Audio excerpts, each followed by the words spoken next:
Wherever you go, whatever you do, throw a little at it. Omax, Vest and Briefs. Chennai சேப்பாக்கத்தில் உள்ள எம்எல்ஏக்கள் தங்கும் விடுதிக்கு செல்லும் சாலை குண்டும் குழியுமாக காட்சியளிப்பதால் வாகன ஓட்டிகள் அச்சத்துடன் பயணிக்கும் நிலை ஏற்பட்டுள்ளது. இதுகுறித்து நமது செய்தியாளர் நாகராஜன் வழங்கிய கூடுதல் தகவல்களை தற்போது பார்க்கலாம். சென்னை சேப்பாக்கம் வாலாஜா சாலையிலிருந்து இடதுபுறமா திரும்பினா எம்எல்ஏக்கள் தங்கக்கூடிய விடுதி இருக்கு. அதாவது சட்டமன்ற உறுப்பினர்கள் தங்கக்கூடிய விடுதி இருக்கு. இந்த சட்டமன்ற உறுப்பினர்கள் தங்கக்கூடிய விடுதிக்கு செல்லக்கூடிய சாலையினுடைய நிலை அப்படின்னு பார்க்குறப்ப கடந்த ஒரு வருஷத்துக்கும் மேலே பெரிய பள்ளங்களோட காணப்பட்டுச்சு. இந்த பெரிய பள்ளங்களில் வாகனங்கள் ஒவ்வொரு முறை போகும்போதும் 2-3 மடங்குக்கு தேய்மானம் செய்யக்கூடிய வேலைகள் இருக்கிற மாதிரியான ஒரு சூழல் தான் இங்கே நிலவுது. அப்படி இருக்கும் பொழுது மழை காலங்களிலும் சரி மற்ற நேரங்களிலும் சரி அதிகமாக தண்ணீர் தேங்கிச்சு அப்படின்னா அது வெளியேறுவதற்கான வசதியே இல்லாத மாதிரியான ஒரு சூழல் இருந்துச்சு. குறிப்பாக இந்த சாலை ஒரு முக்கியமான சாலை. சட்டமன்ற உறுப்பினர்கள் இங்கே சட்டப்பேரவை நடக்கும் பொழுது வருவதும் சரி, அதே போல் சென்னையில் ஏதாவது வேலைகள் இருக்கும்போதும் வருவதும் சரி, இங்கே தங்குவதும் சரி வழக்கமாக இருக்கக்கூடிய ஒரு நிகழ்வு. இந்த இடத்துல பயணிக்கக்கூடியவர்கள் சட்டமன்ற உறுப்பினர்கள் அதிகமாக பயணிக்கக்கூடிய ஒரு இடமாகவும் இருக்குது.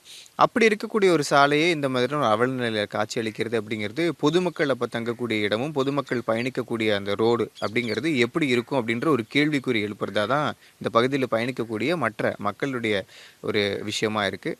அப்படி பார்க்கும் பொழுது இந்த சாலைகள் முழுவதுமாகவே மிகப்பெரிய பள்ளங்களால் நிறைந்திருந்துச்சு. ஒவ்வொரு முறையும் வாகனங்கள் இந்த வெளியில் வர்றப்போ ஓரமாக எந்த பக்கம் நல்ல ரோடு இருக்குன்னு பார்த்து அதை கிராஸ் பண்ணி அப்படி போகிற மாதிரி தான் இருந்துச்சு, ஒதுங்கி போகிற மாதிரி தான் இருந்துச்சு.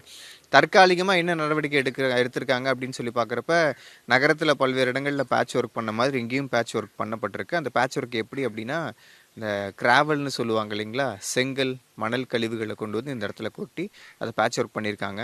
ஆனால் இன்னும் ஒரு 2-3 தினங்களில் மழை அப்படிங்கிறது தொடங்கும் பொழுது இந்த இடம் முழுவதும் சேரும் சகதியுமாக காணப்படக்கூடிய ஒரு சூழல் இருக்கிறது. வரக்கூடிய இருசக்கர வாகனங்கள்லாம் நிச்சயமாக விழுந்து விபத்து ஏற்படக்கூடிய சூழல் தான் இந்த இடத்துல காட்சியளிக்கிறத நம்மளால் பார்க்க முடியுது. அதனால் இந்த பகுதிக்கு நிரந்தர தீர்வு வேணும்னு யாரும் கேட்க முடியாது. ஏன்னா சட்டமன்ற உறுப்பினர்களே வரக்கூடிய இடமா தான் இருக்குது. இருந்தாலும் அப்படி ஒரு கோரிக்கை இருக்குமாயின் அரசு உடனடியாக அதை நடவடிக்கை எடுத்து இந்த முக்கிய சாலையை நல்லா சீர் பண்ணி வரக்கூடியவர்களுக்கு விபத்து ஏற்படாத ஒரு சாலையாக மாற்றி கொடுக்கணும் அப்படிங்கிறது தான் எல்லாருடைய ஒரு முக்கியமான கோரிக்கையாகவும் இருக்கிறது. தமிழ் ஜனம் செய்திகளுக்காக சென்னையிலிருந்து ஒளிப்பதிவாளர் மதன்ராஜுடன் செய்தியாளர் நாகராஜன்.